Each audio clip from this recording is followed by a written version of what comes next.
Hi everyone, it is the very beginning of January and I am ready to start the process of pre-sprouting my ranunculuses. If you haven't heard of that process or don't understand why it's done, it actually gives you like a 2 to 3 week jump head start on your ranunculuses, and for us, we get a very hot summer, happens very quickly. So I want to allow as much time as possible for my ranunculuses to get big and then hopefully bloom for me for several weeks. So today I'm going to start by soaking my ranunculus corms, and I'm going to show you how I get that done. So I have had my ranunculus corms in a paper bag since about maybe end of June, early July. I've had them in my laundry room cabinet and they are all dry and rather depressing looking, as ranunculus corms often are. You can see they look very small, very shriveled, but after this process of soaking them, they are going to plump right up and we'll be able to put them into some potting soil to have them pre-sprout hopefully before I plant them out. So what you're gonna need is a tray of some sort. It could be a bucket, really just as big of a container as you need for the amount of corms that you'll be soaking. You want to put water that is coolish room temperature, so not warm, definitely err on the cool side. And I'm gonna fill this up and I will start putting the corms in the water.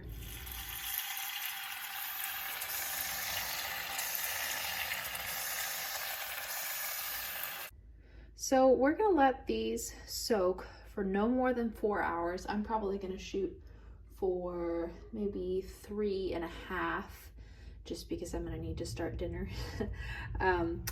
But you want to make sure the water is fresh, and you can do that 2 ways. Some people will let water drip continuously. I like to conserve water, and I did not use that method last year.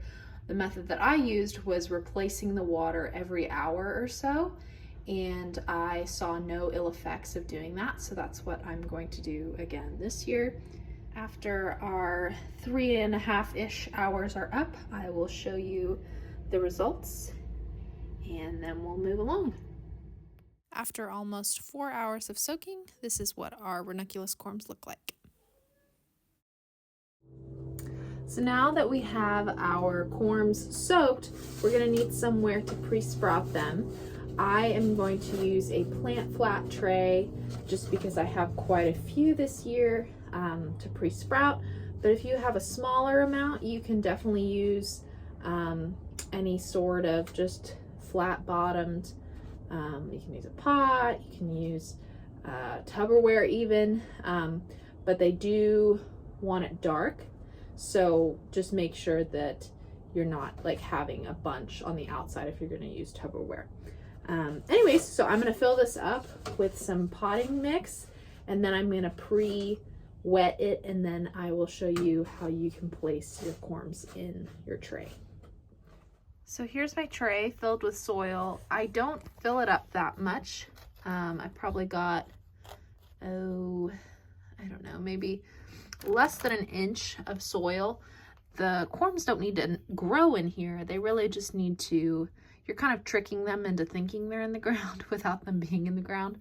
So you just need enough for them to sit on top of in the bottom of your tray. Now I'm going to kind of pre-moisten this, and you might have to do it just a little bit at a time to get it even. You won't water again, so you want to make sure it's wet enough, but not like sopping wet, dripping. And I'm gonna let this sit out here to drain from the bottom, so I think I'll be okay with the amount of water I put in there. Okay, so I'm running out of daylight out here, so I'm gonna try to do this quickly, but I have my pre-soaked corms and I'm going to lay them into the potting mix. So you want to put the tentacles, if you're thinking about them as little octopuses, I'm gonna put the tentacles down. Apologize for my dog. And they don't need to be spread out too far. Don't want too much overlapping though, because we want to just be able to have a nice even layer of mix on top of them. So doing this process will allow me to weed out any duds that don't sprout. And I may end up just keeping kind of the bigger ones depending on how much space I have in my bed that I'm gonna plant them in. But for now, I will sprout as many as I can and decide what I wanna do with them later. Okay, so I've got my tray full of my corms. Now I'm going to cover them. Just a little bit of soil on top.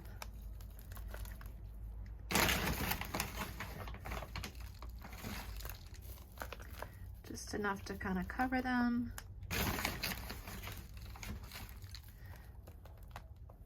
Okay, so now that we have our corms covered up, we need to put them in a cool, dark place. And by cool, I mean between 40 and 50 degrees.